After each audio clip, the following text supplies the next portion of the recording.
State news 71 में आप सभी का स्वागत है। जिला यमुनानगर में आगमन पर कांग्रेस की वरिष्ठ नेता पूर्व सांसद कुमारी शैलजा ने पत्रकारों को बताया कि वो इस बार विधानसभा का चुनाव लड़ने के इच्छुक हैं। तो पत्रकारों ने उनसे कहा कि क्या वो सढौरा से चुनाव लड़ने के इच्छुक हैं, तो उन्होंने बताया इस बात का फैसला हाईकमान करेगी।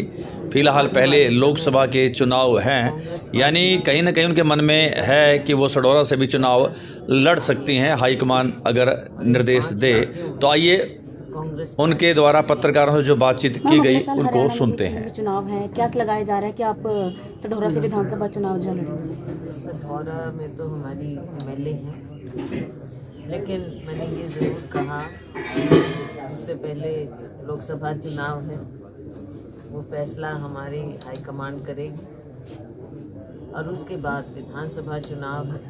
मैंने इच्छा जाहिर की है कि मैं विधानसभा चुनाव भी इस बार लड़ूं और हाईकमान उसका भी फैसला करेगी। अपनी इच्छा मैंने जाहिर की। अगर आप एमपी बन गए पहले ही तो फिर उसमें कोई ऐसी बात नहीं। कुछ जगह निर्धारित की कि किस जगह से चुनाव लड़ेंगी?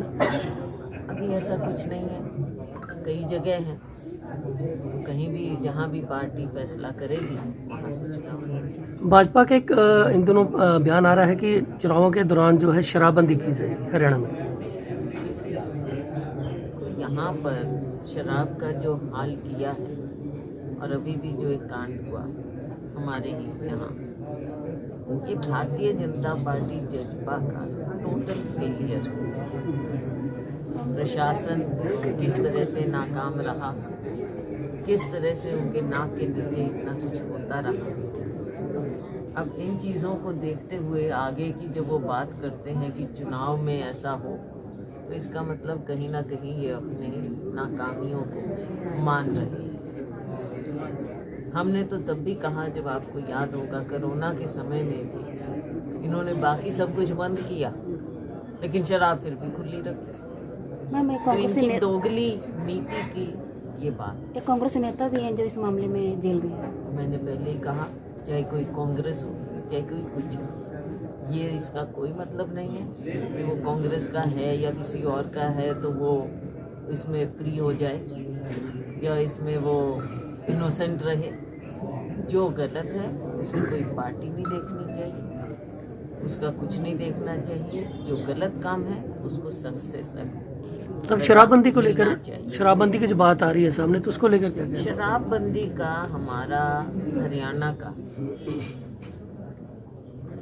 कोई अच्छा अनुभव नहीं रहा है। पहले भी एक बार शराबबंदी हुई थी, उस समय सरेआम जो होता था और फिर उस समय भी इलीगल इलिसिट लिकर बनती थी, बिकती थी। कितने बड़े बड़े कांड आपको याद होंगे, तब भी हुए, यहाँ भी हुई, मेरे अपने गांव में हुई, मेरे अपने गांव में भी हुई थी। तो ये शराबबंदी अपने आप में कोई जवाब नहीं होता। लोगों को आप बचा के रखिए, लोगों को जागरूक करिए, वो ज़रूरी है। और जो ये इस तरह की गलत चीज़ होती हैं और ये जो प्रशासन के साथ मिलकर या जिसके साथ भी मिलकर ये जो गलत काम होता है, सरकार को ये सोचना चाहिए, लोगों को जिम्मेवार प्रशासन को ये सोचना चाहिए कि इससे नुकसान कितना है। नुकसान जान का तो है ही, लेकिन आगे के लिए हमारे ह्यूमन रिसोर्स का, हमारे पूरे प्रदेश का कितना नुकसान होता है। परिवार के परिवार उजड़ जाते हैं, ये चीज़ें सोचना चाहिए।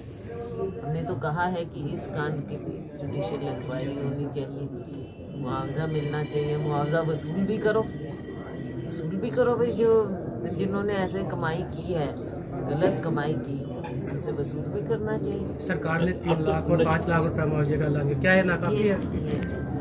आप तो ये शब्द भी ना यूज करें, ये तो मजाक है। मतलब आप एक तो जख्म पे मलहम लगाओ और एक है कि जख्म पे नमक डालो। ये जख्म पे नमक डालने की बात क्या होता है? 2-3 लाख। अब तो शराबबंदी के अलावा नशा भी बहुत बिकने लगा है। आपने बिल्कुल ठीक कहा। और नशे की जो बात है ये हमारे पूरी पीढ़ी को, आगे की नस्ल को बिल्कुल खत्म करती जा रही है। इसमें भी मुझे बताइए कि प्रशासन और राज्य सरकार का कहीं आपको नाकामी नजर नहीं आ रही? अगर ये चाहें, इतनी करप्शन फैली हुई, ये उसी का हिस्सा है। अगर ये चाहें तो इन चीज़ों पर रोक नहीं तो इसको कस जरूर सकते हैं। मैम, जब एक जनप्रतिनिधि को पार्टी में शामिल किया जाता है तो उसकी छवि क्यों नहीं देखी जाती पहले से? जब ऐसी कोई स्थिति आती है तो उन्हें पार्टी से निष्कासित कर दिया जाता है। मांगेराम की बात देखो, बात ये है कि पहले अगर ऐसा हुआ होता और उसके ऊपर आप लोगों ने किसी ने भी कुछ कहा होता तो उनको क्यों करते? पहले आई ही नहीं बात कभी, और जब आई तो तुरंत उस पर एक्शन हुआ।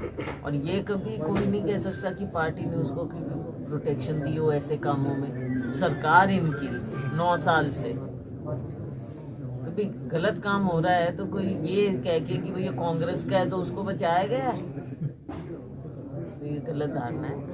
जो भी गलत आदमी है, किसी भी पार्टी का हो चाहे कांग्रेस का हो, उसके खिलाफ गलत से सख्त एक्शन होना चाहिए। मैडम, इसमें पंजाब- हमारे मैडम- कोई दो राय नहीं हो सकती किसी की। ये बचाव के पंजाब लिए हरियाणा हाई कोर्ट ने सवाल उठाए हैं। शिक्षा विभाग पर कोर्ट ने जुर्माना लगाया, उसे किस तरह से देखते हैं? कौन से? शिक्षा विभाग पर शौचालय नहीं है। हाँ, लड़के, बिल्कुल अच्छी बात, बिल्कुल मैंने इसको ठीक है। आप ये बताइए कि बेटी बचाओ को तो चलो एक बार एक तरफ रखो, आप समय समय पर आते हैं, आपसे भी मिलते हैं, यहाँ पर हमारे साथियों से भी कुछ दुखद घटनाएं होती हैं और कुछ खुशी में शामिल होते हैं लोगों के। तो आज भी इसी तरह से आज यहाँ आए हैं, आर्य जी के यहाँ, और हमारे भाटिया जी भी, और कई जगह जो हमारे पुराने साथी हमारे साथ नहीं रहे।